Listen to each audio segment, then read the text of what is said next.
Om Ajnanatimirandhasya Jnananjanachhalakaya Chakshurunmilitam Yena Tasmai Shri Gurave Namaha.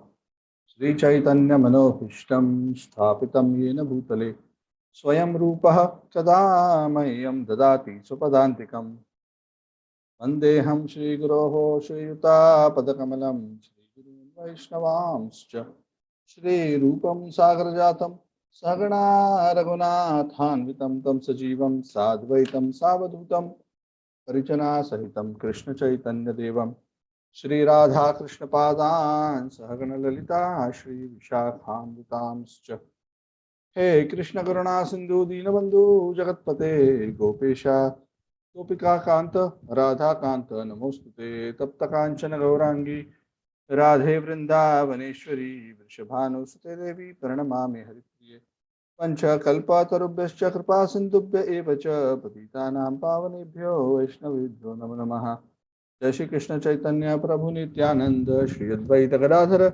Srivasadi Gaur Bhakta Vrinda Hare Krishna Krishna Krishna Hare Hare Hare Rama Rama Rama Hare Hare Namo Om Vishnu Padaya Krishna Pristhaya Bhutale Srimate Radhanatha Swami Namne Namo Om Vishnu Padaya Krishna Pristhaya Bhutale Srimate Bhaktivedanta Swami Namne Namaste Saraswate Devi Gauravani Charane Nirvishesha Shunyavadi Paschat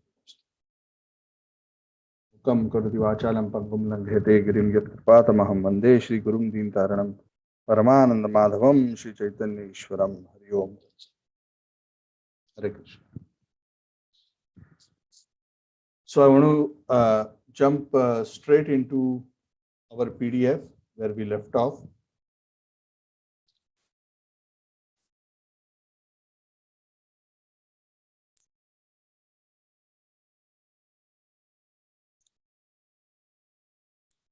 Okay, just give me a minute. Let me share my screen. So if you have your PDFs, you can parallelly open it up. Also, of course, I'll be sharing the screen. If you're happy with the screen sharing, then that should be adequate.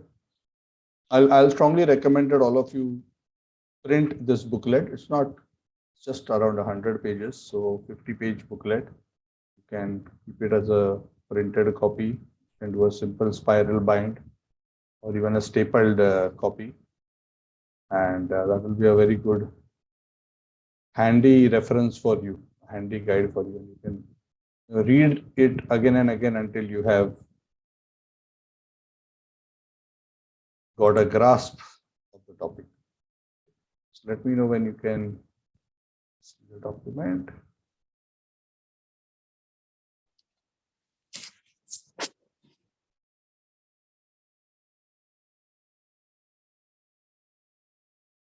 Okay, is it visible? Yes, Prabhuji. Okay, good. So I believe we completed this part about speech. We discussed quite a few topics last session, and we concluded about speech. We said that the essence is that this tongue is a very important sense. And that is why controlling the tongue is very important. Of course, the scriptures say tongue is controlled in two ways, the acharyas say, by controlling what we eat and by controlling what we speak. And that is why the small flap of flesh can control our destiny. Because what we eat as well as what we speak has tremendous power to guide our destiny. So sometimes, even though we didn't discuss this example last time, I'm just adding on top. The scriptures say that the acharyas explain, that just like a boat, a huge boat has a rudder. You know what a rudder is? A rudder is a small piece of equipment. It's almost like a flap, which is at the bottom. It is not even seen. It is under the ship towards the back. And it can be, the direction can be adjusted. And even though it is small in size relative to the whole boat, it is so powerful in the sense that based on the setting of the rudder, it actually determines the direction in which a huge ship goes. So likewise, the great souls explain, our tongue is so small. You may think, oh, I have big two arms, big two legs, big head. But what we eat and what we speak controls a significant part, a significant percentage of what determines our destiny. So as far as eating is concerned, we have already discussed in a few topics. We have discussed with respect to 4 regulative principles, how we should uphold the principle of daya and avoid killing as far as possible for the purpose of satisfying our tongue. And above and beyond that, one should yajna shishta shino santaha. Those who are saints, they eat food which is left as remnants after offering to the Lord. So our ideal standard for controlling the tongue is eating Krishna Prasad. And the other aspect of controlling the tongue is by controlling what comes out from the mouth.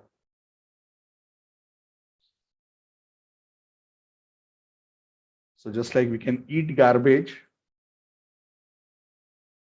all kinds of tamasic or deeply rajasic things, similarly, what comes out of the mouth, there can also be verbal diarrhea. Verbal diarrhea means all kinds of nonsense. We talk materialistic things, or worse still, we are extremely critical and offensive of others, judgmental of others all the time. This kind of consciousness is the sure short way of remaining anchored to material existence.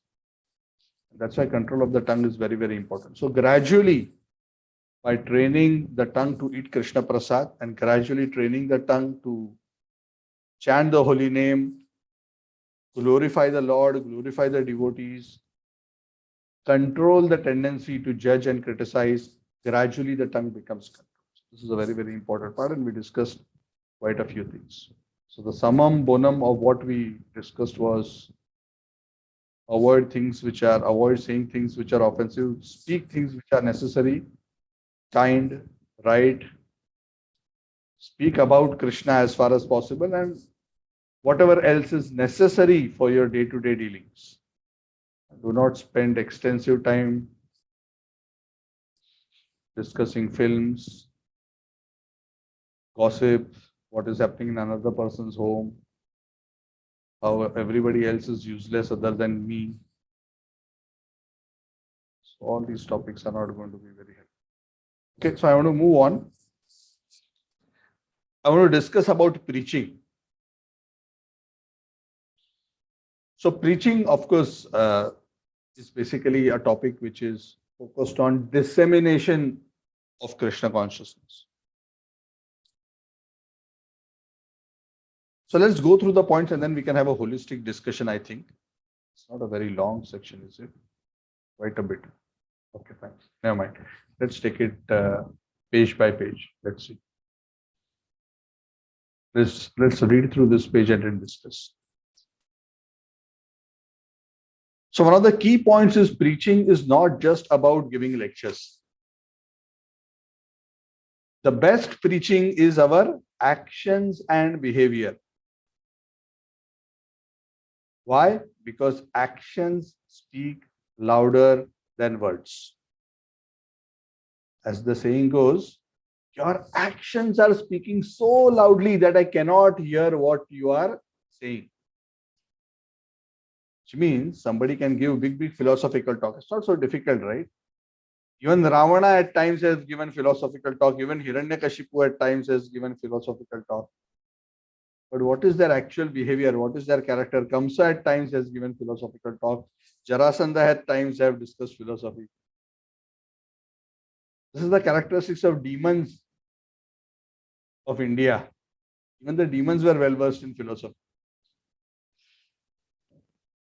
But they would use philosophy in a way that it suited themselves.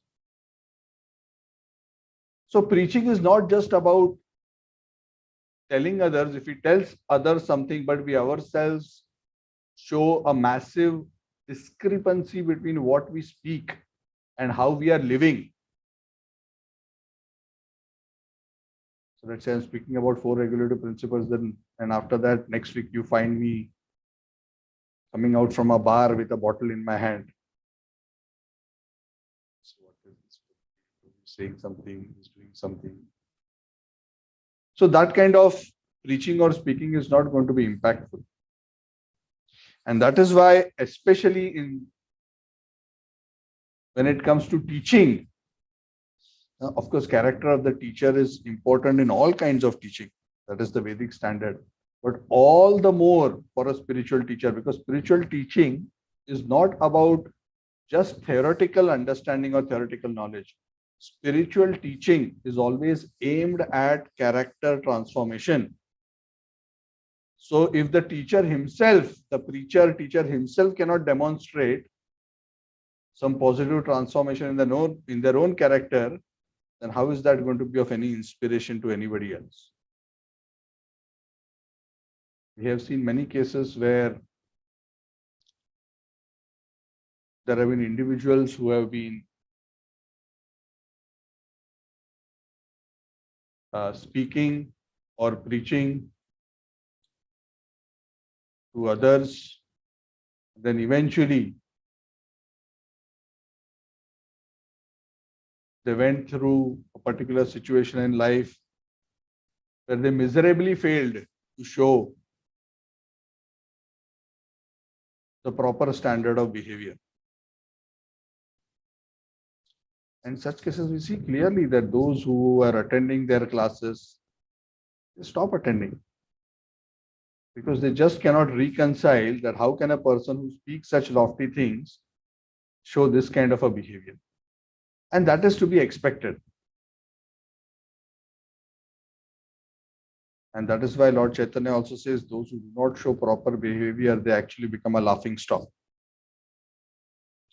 Of course, we all know that we are not at the perfection of behavior. We are not at the perfection of character. That's okay. We are not saying that you can preach only after you are perfect. But what is important is honesty and integrity.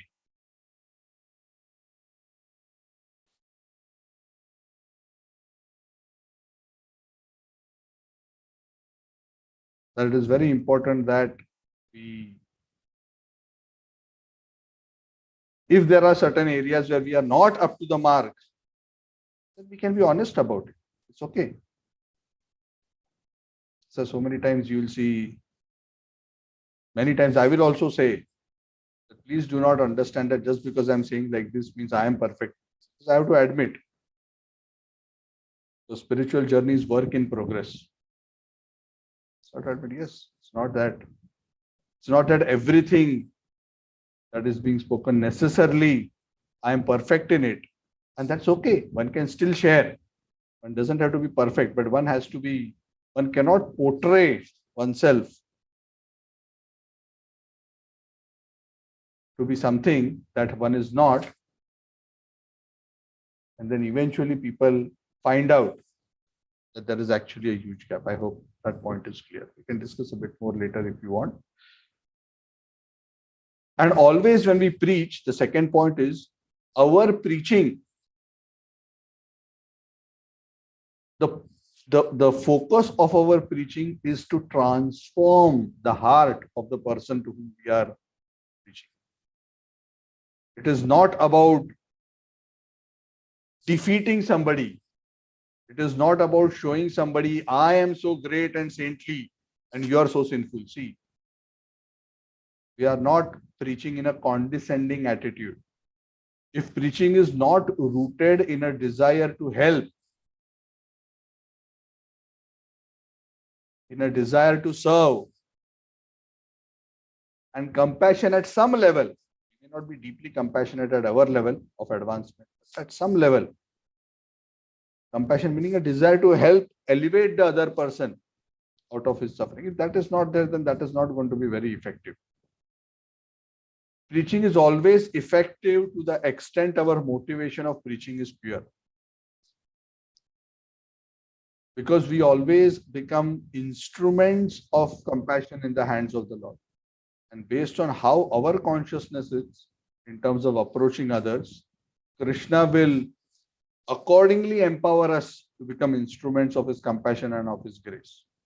And that is why we see the more advanced a person is, the more he is able to influence the hearts of others and make them devotees.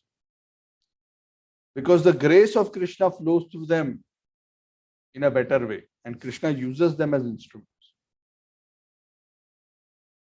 It is not always just the most eloquent speakers who become the best preachers. It is the most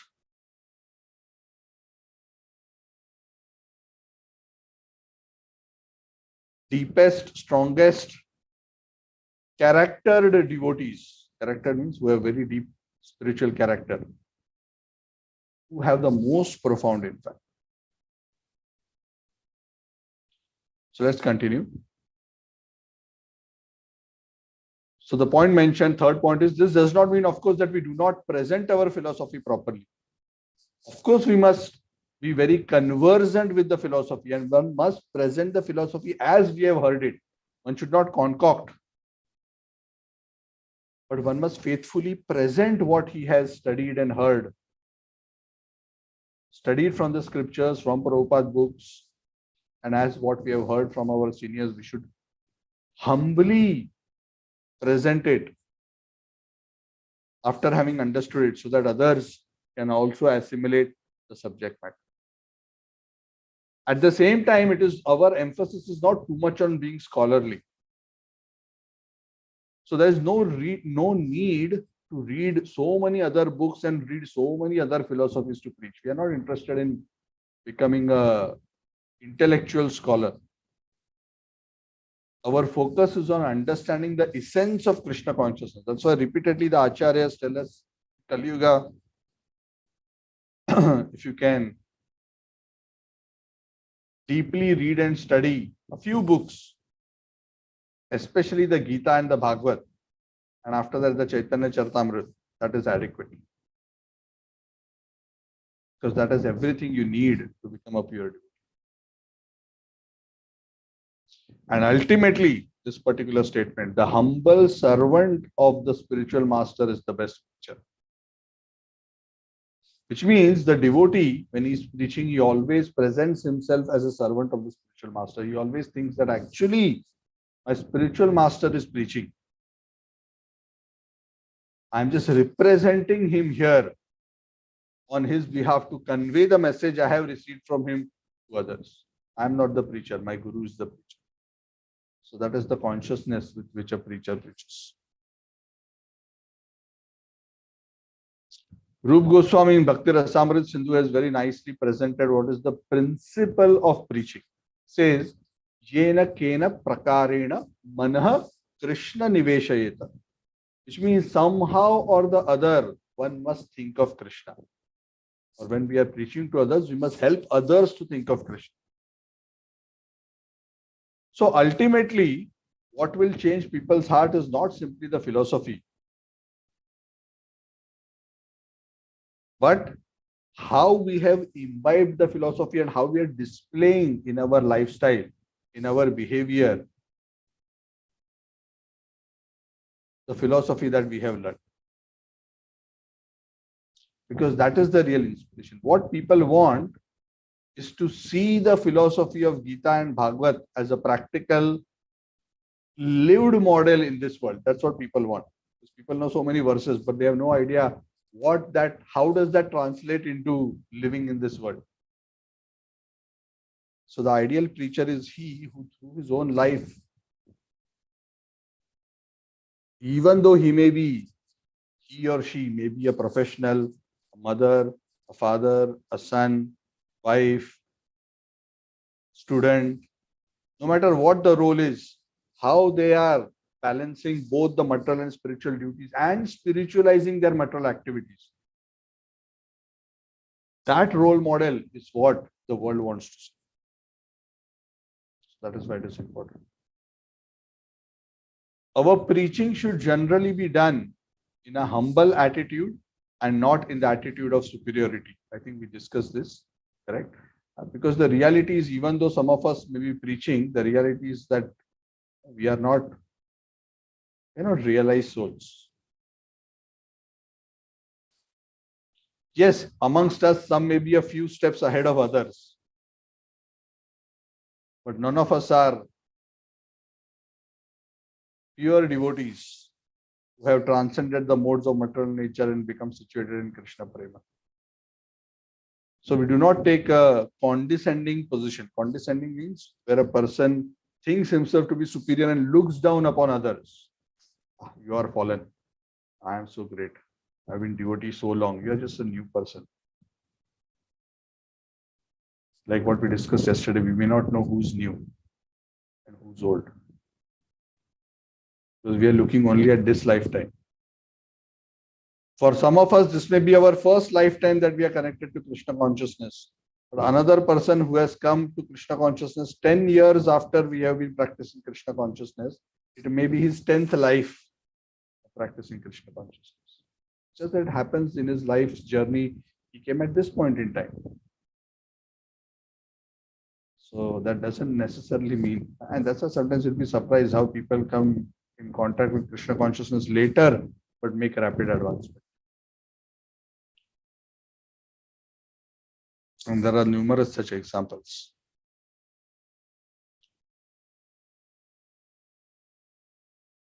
When preaching, we should simply repeat the words of the spiritual master and deliver his message like a postman. And we should never think that we know more than the previous acharyas how to preach. We are empowered to the degree we are submissively preaching their words. So in very simple words, what this means is don't try to be over smart. Don't say Prabhupada said this, but I know better than Prabhupada. Now I will give something better than what Prabhupada has given. So this kind of mentality is considered offensive. Yes, one can present the message in a way that is suited to that audience. If a person is mature in Krishna consciousness, they can package the message accordingly, but one never thinks of himself to be superior or smarter. One thinks of oneself as a postman. Prabhupada would call himself as a postman, even though he is a pure devotee. He said, I'm just a postman. What does a postman do? Once you post a letter, takes the letter and he gives it to the addressee exactly as it is. He doesn't read the letter and say, I don't actually agree with what this sender has said. This is not good. I think I should adjust some things in the letter. He doesn't edit the letter and then, paste it back and say, okay, this is better letter. So I'm giving you a better quality content. So they're not content curators. The job of the preacher, the seva of the preacher is to present the message as is. As is doesn't mean one has to repeat word for word. As is means one doesn't alter the message. One can use the right words to appeal to an audience. That is okay. To make it more relevant to them, to make it more appealing to them, but he doesn't alter the message. Also, one must show compassion and concern for the person one is preaching to. And in the process of preaching, while the focus is on spiritual transformation, we also understand that each individual may also be going through so many challenging material situations. Whether on the health front, the job front, the family front, somebody may have gone through some tragedies. And in the process of helping that particular individual, that particular devotee to advance in his spiritual life, sometimes you may have to pay some attention to advise and help them on how to deal with those issues. With the ultimate objective being how that particular individual can nicely, peacefully practice spiritual life. That is the ultimate objective. Because the reality is, if we are very sick, if we are always disturbed, if we are always riddled with problems, how can we peacefully practice Krishna consciousness? It's not possible. So to that effect, If there are other areas that need to be paid attention to, should pay attention. I'm going to stop here on this place so that we have some time for discussion on this, because there are many more points here. So anybody has any reflections, questions, comments about what we have discussed on this page, and then I'll move to the other section in the other part, which is related to the sadhana part.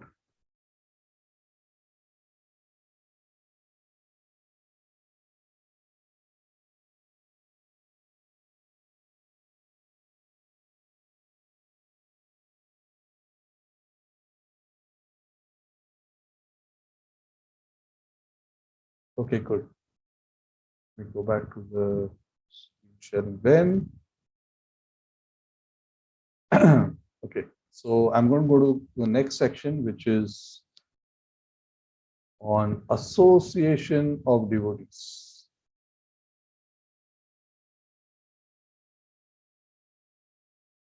So this part we had covered.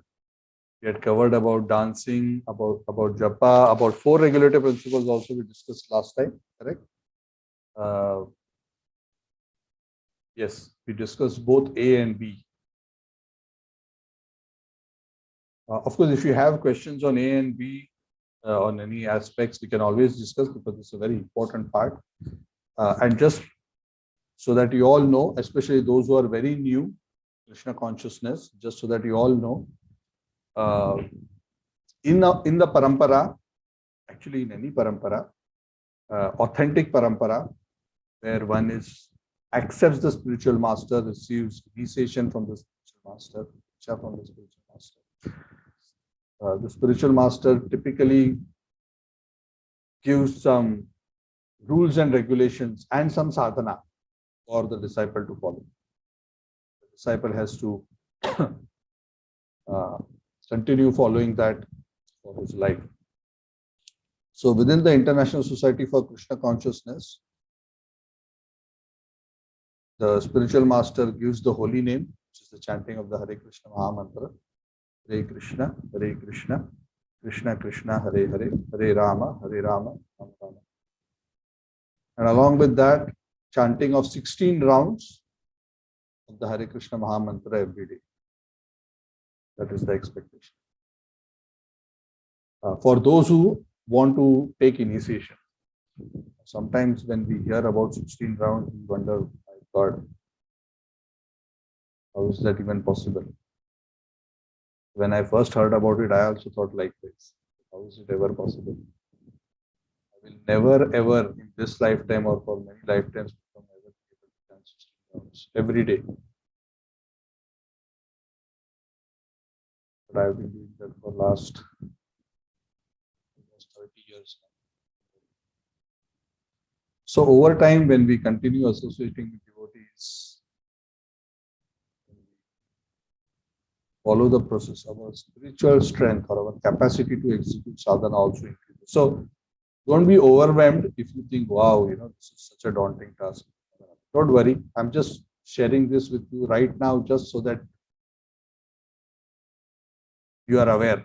Please do not misunderstand that I'm asking you to start 16 rounds. That is not the intention of this sharing, so that you are aware. You should work. One is serious to make spiritual advancement, gradually increase one round. One can send 1 round every day, 2 rounds.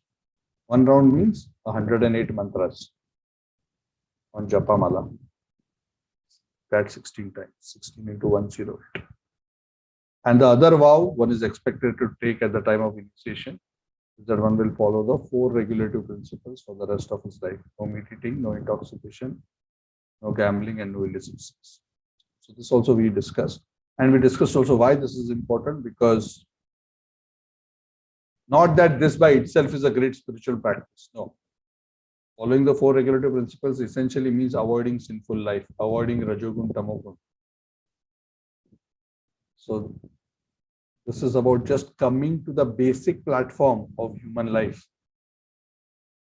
so that one follows the 4 principles of religion, which is Satya, Daya, Tapa, Shaucham. So that is generally the expectation. Of course, there are other smaller expectations, but primarily these are the two things. That's why devotees who are serious through their sadhana over time work towards following these two things, which is again chanting 16 rounds of the Hare Krishna Maha Mantra every day and following the four regulative principles. Apart from that, what are the other expectations? Other expectations, of course, there are a lot of small things, but the other basic expectations is that one worships the Lord at home, offers Naivedya, eats Krishna Prasad, does not engage in other sinful activities, sinful professions,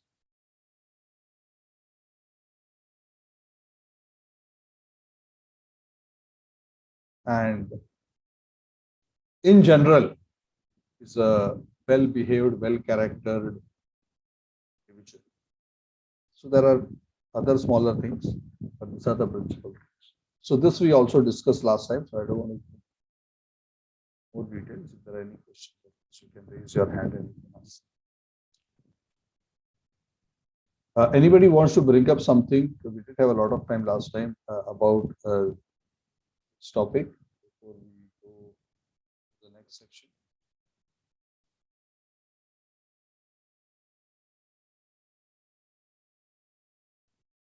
Okay. Yeah, you can always come back to that if you have any other questions. So we also want to discuss this. One important aspects of sadhana is associating with devotees. If you remember, we spoke about the 5 most powerful sadhanas for spiritual advancement. Who remembers? Discussed this some time ago. 5, according to Rupa Goswami, Bhakti Shastri students. I'll always catch them first, because I expect they'll remember. Prabhu, one of the things is residing in holy Dham, association of devotees. All 5. You can tell me all 5. Okay. Let me. Chanting the holy name, residing in the holy Dham, reading Bhagavad Gita and Bhagavatam. I don't know, it's 3 or 4, and deity worship, I think. I'm not sure about the last one. Yeah, deity worship. Okay, so association with devotees, chanting the holy names, reading Srimad Bhagavatam, deity worship, residing in the holy Dham. Yeah. So association is very, very important. Why association is very important? The very simple reason is that you become what you associate with. It's as simple as that. Especially in the corona period, we can understand we don't want to associate with those who may be infected. Why? Because we don't want to be infected. It's as simple as that. So similarly, as devotees, we don't want to be infected with those who are infected with materialism, but we want to be affected by those who are infused with devotion. Right? So that is why one must associate with devotees regularly. So regularly here means as often as possible in one's given situation. Of course, those who are staying in the temple, they do this every day. For us, you may not be physically able to meet and spend time with devotees every day, but at least once a week, we should try to get together with devotees and discuss Harikatha. So, of course, what we are doing is also association of devotees right now. And of course, all of you who are here are doing that 2-3 times a week at least. And maybe beyond that also you are listening to other classes and others. So that is very good, very appreciable. I think all those who are here in this class are doing that. It's also a good idea. Of course, right now we are still not fully out of the COVID situation, but as we come out of it, it is a good idea to also in the physical association of devotees, because that association also gives a level of learning which the digital platform cannot fully cover. So being in a temple environment, coming together, somebody's home and discussing Harikatha, that's a much more complete experience and a lot more learning which happens through observing each other. So that is also highly recommended. So we generally recommend at least once a week, try to be physically in a gathering, preferably in a temple.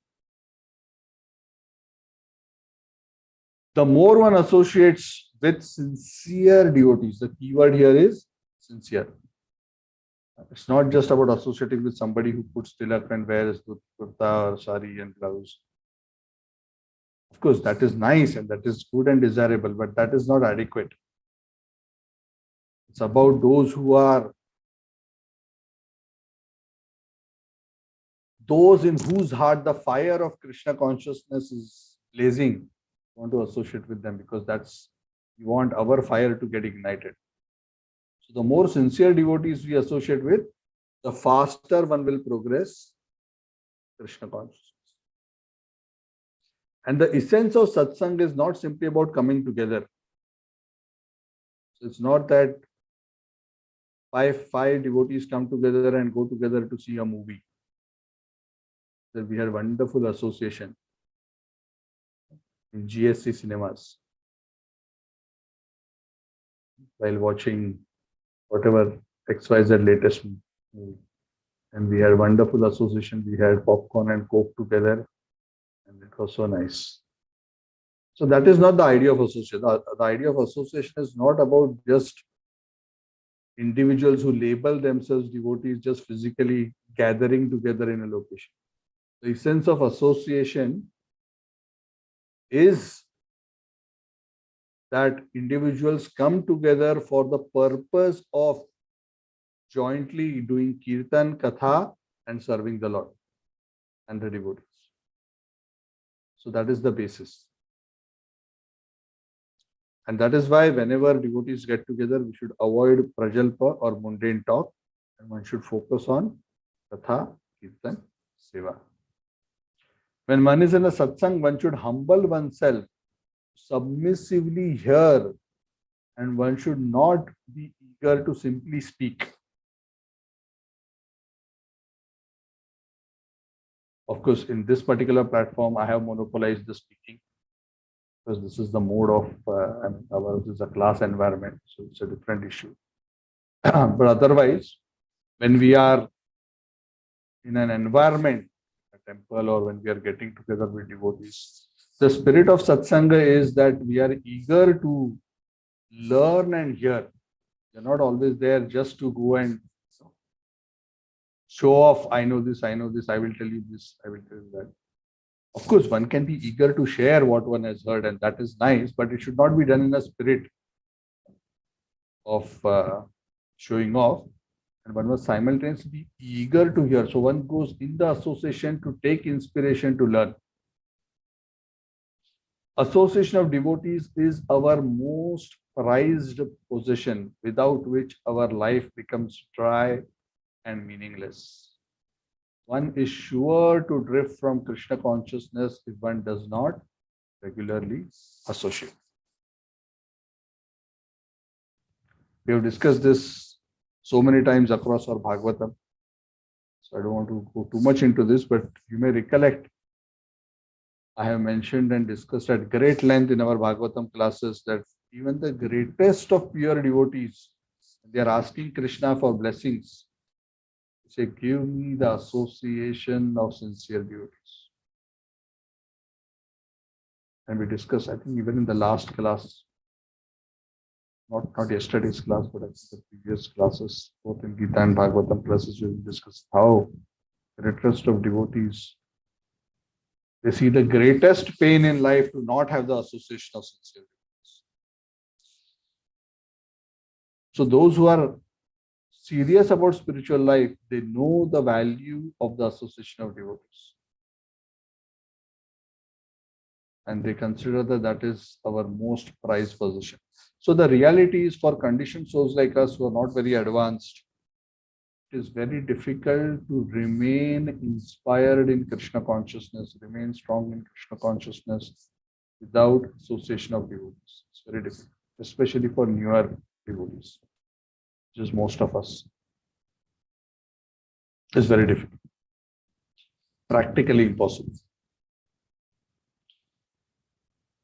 Another point is association may be in person, physically, where we associate with the devotee in person, or sometimes in words. Vani. Vani means the Guru, the Acharya, the Vaishnavas have spoken something and it has got recorded. And even though we are not associating with them face to face, we are associating with them through the words that they have spoken. What does this mean? Prabhupada has written so many books and purports. So we may not be able to associate with Prabhupada physically because his physical form is no longer manifest in the material world. But we can associate with Prabhupada through his Vani. His Vapu or body is not here, but his Vani is there in the form of his books, in the form of his recorded classes, form of the instructions he has left behind for his devotees. So in that way, we can take association, because the essence of the association is that spiritual instruction which is coming from the Great Soul. And in that way, because of course physically one may not be able to take association regularly, but it's a good idea to hear either live streaming classes or recorded classes of various senior devotees on a regular basis. That way also we can remain enthused and inspired in Krishna consciousness. In general, both Vapu and Vani are both important, but ultimately Vani is more important than Vapu. Because ultimately what is important is you can be sitting next to the Guru, but if you're not attentive to his Vani, then what is the point? Correct?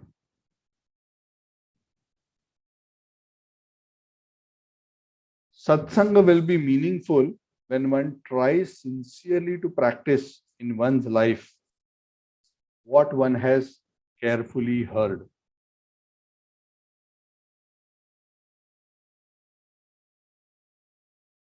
So what this means is we are trying to learn in Satsanga by observing others, listening to others, and we want to gradually start putting these principles into our life to enrich and make our own lives, our own characters, our own behavior more profound, more deep spiritually.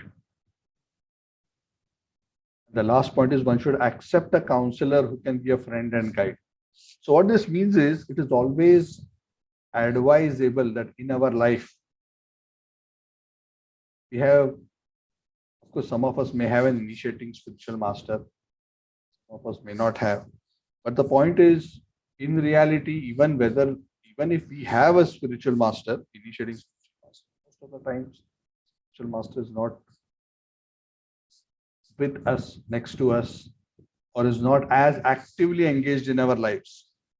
Sometimes we may consult with them, occasionally meet them, ask them questions and some guidance, and that is appropriate and fine. But on a more regular basis, we may need much more active guidance, inspiration, because as we are in our spiritual journeys, in spiritual life, it is not just about understanding philosophy. It's not about just understanding sadhana, understanding sadachar, understanding the technicalities. That is the relatively easy part. The real challenge in the journey of the sadhaka is how to remain enthused in one's life and how to deal with the various challenges that life throws at you and still continue to remain focused and enthused in one's spiritual practice throughout one's life. That is the real thing. Spiritual life is not a 100-meter sprint. Now for 10 seconds, I have to run very, very, very fast. After that, for next 1 year, I can rest until the next championship comes. The next race comes. So spiritual advancement, sadhaka's journey is like a marathon. You have to run steadily for a long time. Maintain your enthusiasm, not just for one day in a week, not just for 1 week, but day in, day out, every day, every week, every month, every year, year after year, until you actually achieve the supreme destination. And that is not easy. That is not easy. Without the association of devotees, it is impossible. Even with the association of devotees, it is challenging. And that is why there is a need for very active guidance that we need in our own lives as we go through this journey, because there are so many challenges which will come in our own material situation. The challenges may come internally or externally. Internally means we ourselves are affected by some weakness. Weakness can be in the form of sensual weakness, that I have, some person is experiencing a lot of lust, a lot of greed, falling prey to bad habits, falling prey to various kinds of, these are all internal weaknesses. Or there may be external challenges in life which threaten one's spiritual life, one's peace of mind, one's study sadhana. Like what we mentioned earlier, when we have challenges in one's relationship with one's spouse, children, other family members, parents, maybe related to the practice of Krishna consciousness or not related, but as long as it is affecting Krishna consciousness, it's a matter of concern. One may have issues with one's profession, one's job, society, one may have health issues. The list of problems in the material world is unlimited, just giving broad categories. And problems never end. And some people think, oh, after I've become a devotee, Krishna should quickly stop problems from coming. Why Krishna doesn't understand? Now I've become devotee. But that is not the idea, and that is not what is going to happen. For the simple reason that for a devotee, the problems come as an opportunity to grow, to develop their Krishna consciousness by taking shelter of Krishna, by overcoming their inner obstacles. If you are not posed with challenges and problems, you will not grow spiritually. That is the reality. So actually, it is Krishna's compassion that he is posing us with challenges. Must be cognizant of that. But nonetheless, we need help to deal with challenges. We need support. We need guidance. We need inspiration. And it may not always be possible to involve the spiritual master always in such situations. So it is a good idea to have some senior devotee who is acting in the capacity of a counselor, like a Shiksha Guru to us, who knows us well, in whom we have trust and confidence, and who can guide us in our journey to become Krishna conscious. So that is always very important. So each one of us should have that.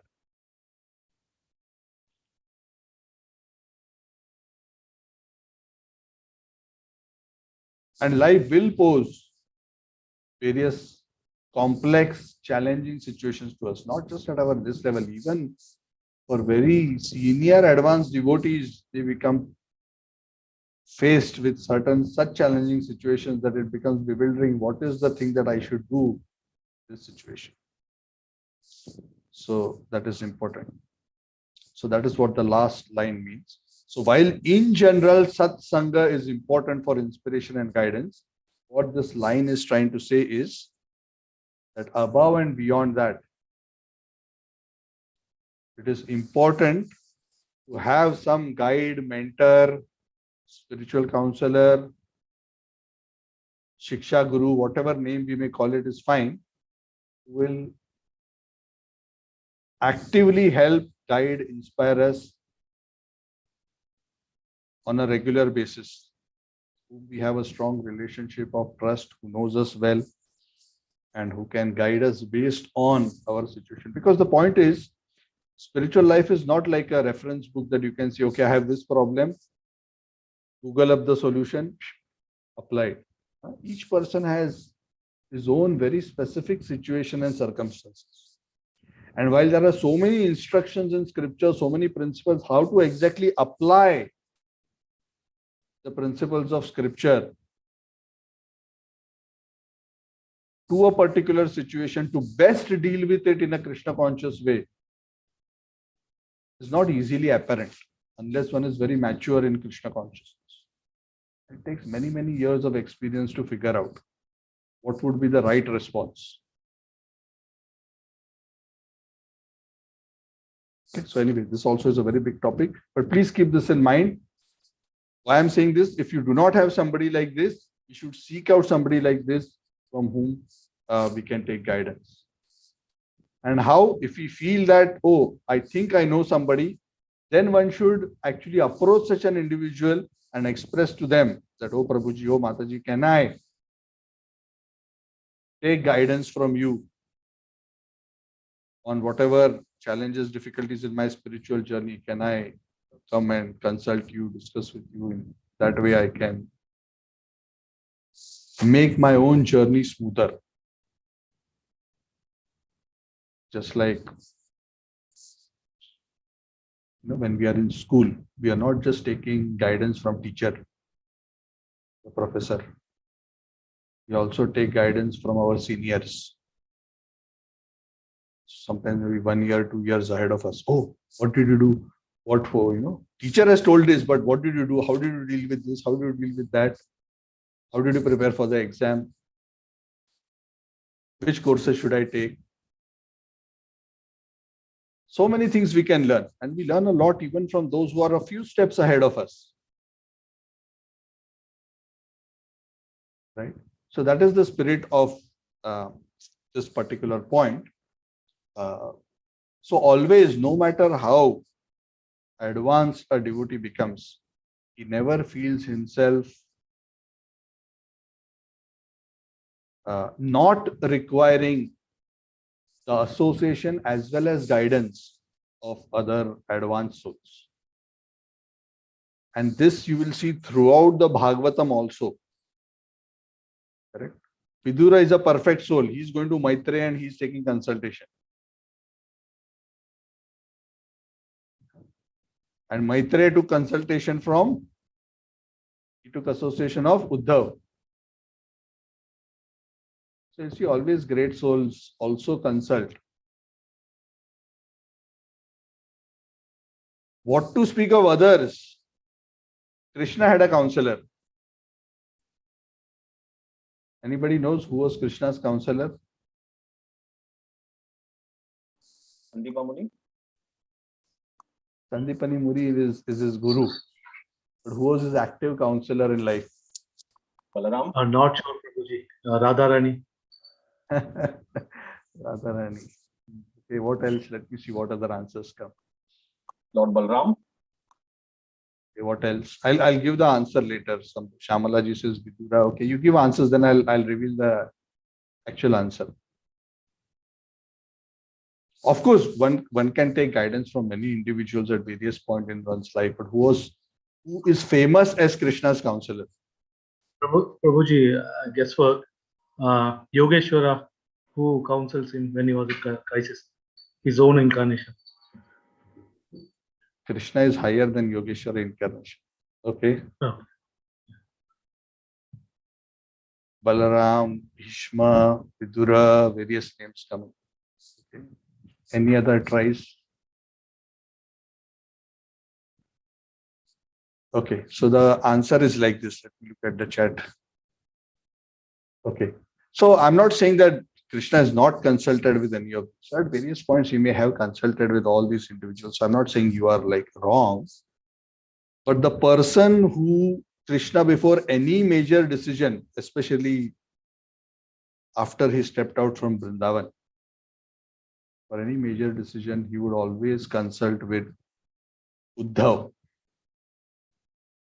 who was his cousin. So Uddhav was like his counselor. And this is mentioned. This is not my concoction. It's mentioned that he acted like Krishna's. So if Krishna wanted to do something, he would go to Uddhav and say, Uddhav, I'm thinking like this. What do you think? Do you think this is a good idea? Should I do this? Should I go to Vrindavan? And then Uddhav would tell, yeah, you should go. Why are you not doing like this? No, but this. So a counselor is somebody with whom you can share your heart, you can get guidance, you can get some help, somebody who can help you reflect.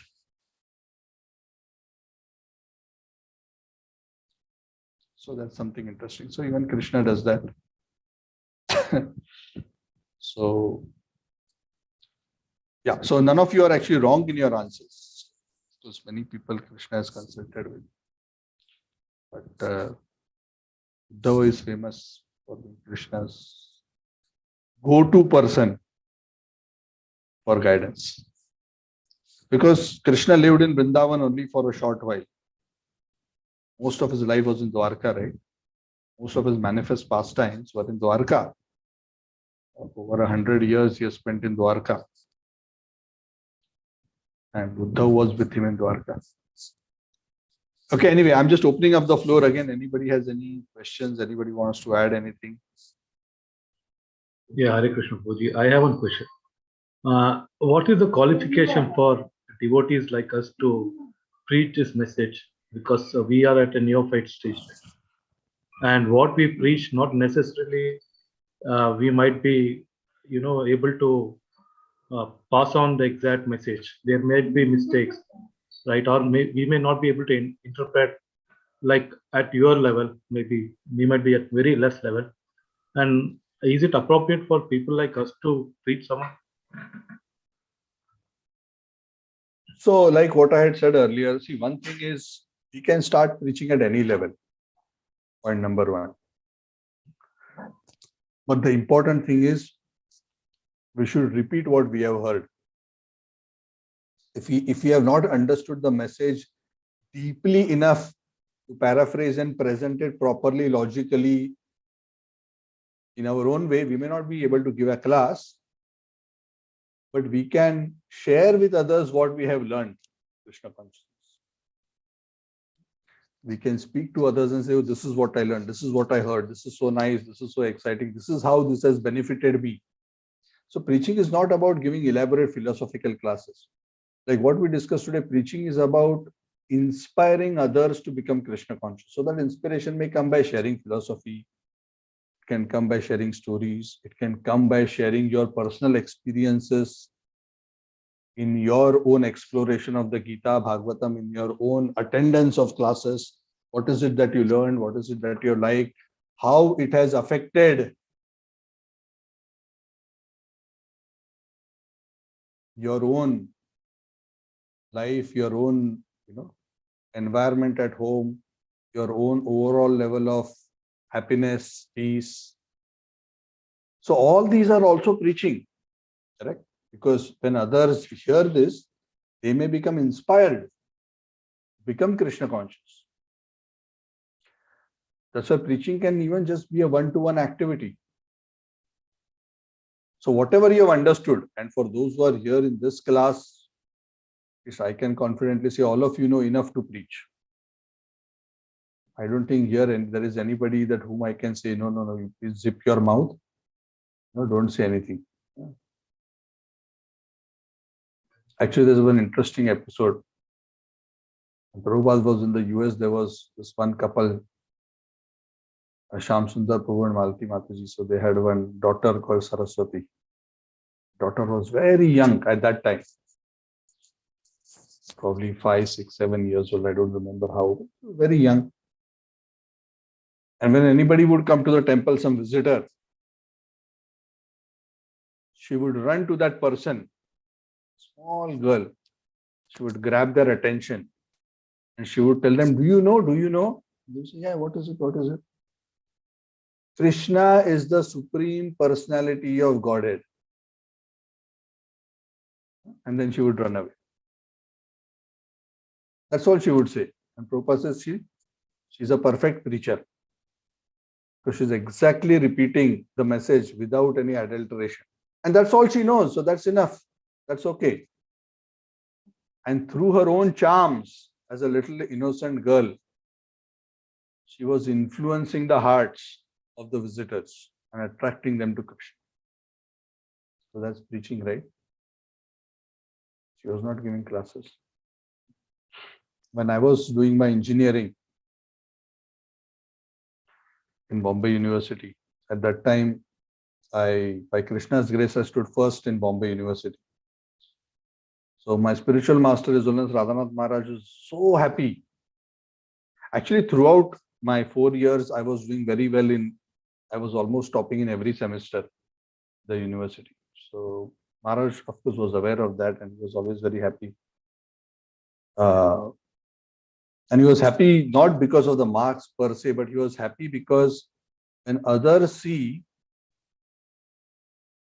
that here is a devotee who's chanting the Hare Krishna Mahamantra, practicing principles of spiritual life, and also is simultaneously a good student, that becomes an inspiration for other students to feel that yes, one is that by becoming a devotee, one can become a better student, which is also true, because then one becomes more peaceful, focused, undistracted. That's one aspect. The other thing is, it is possible to chant 16 rounds of Hare Krishna Mahamantra every day and still top the university. I was chanting 16 rounds every day, 2 hours, even during my exams when they were going on. Even when the final exams were going. So the point was that Maharaj saw that as preaching. Understand? So my preaching was also studying very well and doing well in the exams is also preaching, because by that others will get inspired in Krishna consciousness. So the point is, preaching is not just about giving a class, explaining philosophy. Preaching is through whatever word, deed, example, inspiring others, helping others, teaching others to progress in their journey spiritually. One can preach simply by putting a tilak. Others see us and they remember Krishna. That's also preaching. It is so purifying. If somebody on the street sees a tilak, a devotee with tilak, and they get reminded of Krishna, you get the credit of reminding somebody of Krishna. So you see, preaching has an unlimited scope. You cannot box it to just giving a class, a deeply philosophical class. It's not about that. You get the idea? So at your level, whatever you know philosophically and you are comfortable, you share. The key thing is to be honest. When we share something with somebody, if somebody asks us a question where we don't know the answer, you don't have to pretend. You don't have to concoct. You don't have to be defensive. You don't have to put the other person down. You just honestly say, I do not know. Can I get back to you? I'm also a student now. I do not know the answer. Can I ask my teacher and come back to you? I'll explain to you. Very good question you asked. Very interesting thing. I didn't think about it like that, but let me check. And that's okay. That's perfect. That's what I'm saying. One doesn't have to pretend to be something. It's not that one has to know everything before one speaks, because that day doesn't come for anybody. Even pure devotees don't know everything. Pure devotees are perfect in their devotion. There is nothing like perfection in knowledge. When I say perfection in knowledge, qualitatively one can be perfect in knowledge, but quantitatively one cannot be perfect because there's unlimited things to know. Nobody other than Krishna is all-knowing. Yeah. So don't wait. Whatever you know, share. And most example is become a wonderful, happy devotee, a happy family, practicing Krishna consciousness nicely, and that itself is a very great inspiration for many. There are many devotees who have preached and inspired hundreds of others to become Krishna conscious just by their becoming a wonderful example of a very happy, blissful, Krishna conscious devotee. That itself is a wonderful preaching. And the negative preaching is, we dress as a devotee, we give classes, but we show very cheap, low-class behavior. That is called anti-preaching. Because when we adorn tilak, kantimala, and proclaim ourselves to be devotee, then there cannot be incongruity between our character and what we are showing ourselves to represent. And that is why it is very important to present ourselves correctly. It is clear for me. Thank you. Hare Krishna. Okay, so please carry on all the preaching you are doing. It's wonderful. You have inspired so many individuals to get connected to Krishna consciousness. For many years before I could give class, all I was doing I was just sharing what little bit I know and inspiring them to join the classes that I was joining. So the best seva you can do if you yourself are not actively preaching is to connect others to the temple or to the classes that you are attending. Just encourage them. Please come. I am so benefited. I have learned this. Why don't you come? Come and try. No need for commitment. Come and try. Attend one class. See if you like it. That is preaching. Yes? Okay. Thank you. Hare Krishna. Yeah. Any other question?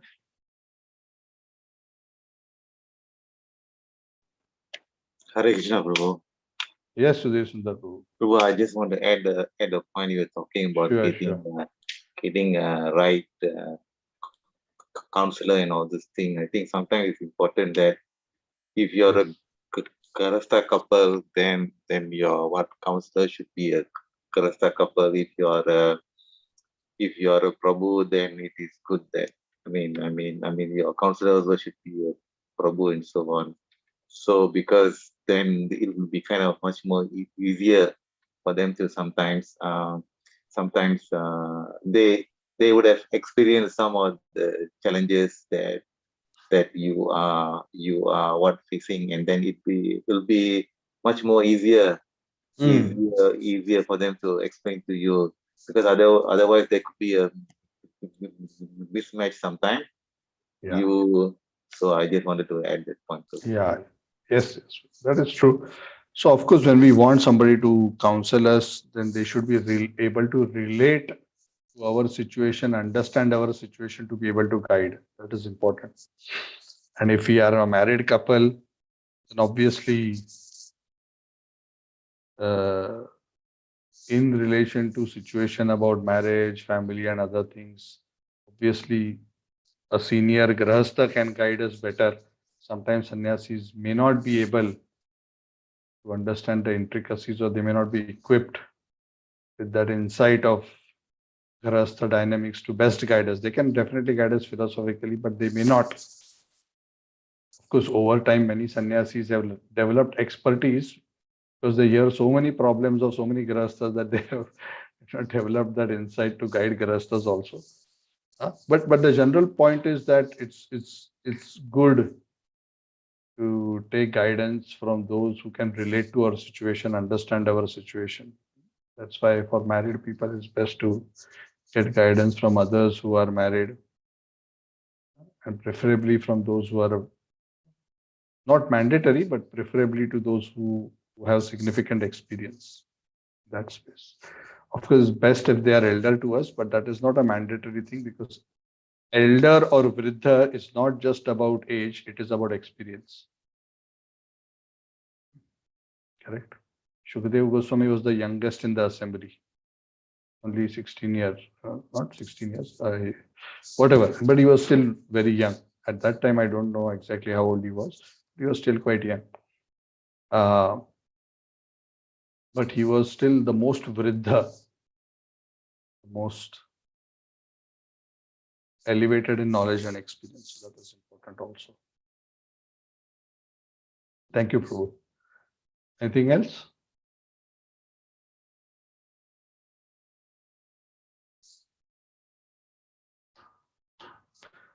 Wonderful. Thank you so much. And again, yes, I also like to say I'm also full of many shortcomings. So please overlook that. I am just trying to serve our Guru Parampara in whatever little way by sharing what I have received from them and sharing that with others with the hope and prayer that will be of some help, their own journeys to develop their own faith, to develop their practice, and that way assist our Guru Parampara, the Seva. So that is my small attempt. I do not think of myself as better, or at least I try to not think of myself as better than others. But yes, we are all in our journeys at our various levels where we are continuously making an attempt to improve ourselves. So I thank you all for the opportunity and also request you to excuse me if I have in any way transgressed or not shown the best standards. So I'm also in the journey of improvement. So I will stop at that, and I will see you on Wednesday, where we will continue our discussion on the 16th chapter. Okay, thank you all very much. Srila Prabhupada ki jai, Samaveta Gaura Bhakta Vrinda ki jai. Hare Krishna. Hare Krishna, Prabhu. Thank you, Hare Prabhu. Krishna, Prabhuji. Thank you. Thank you. Thank Hare Krishna, you. Prabhu. Thank you, Prabhu. Thank you, Anita Mataji. Thank you. Thank you, Prabhuji. Haribol, Amit, Shraddha ji, thank you. Shamala ji, Sachi Prema Mataji, Suhita. Is that Suhita or is it somebody else who's connected? Thank you. Vikas, Sini ji, thank you. Shalini ji also, I can see. Hare Krishna. Bhaskar, thank you also.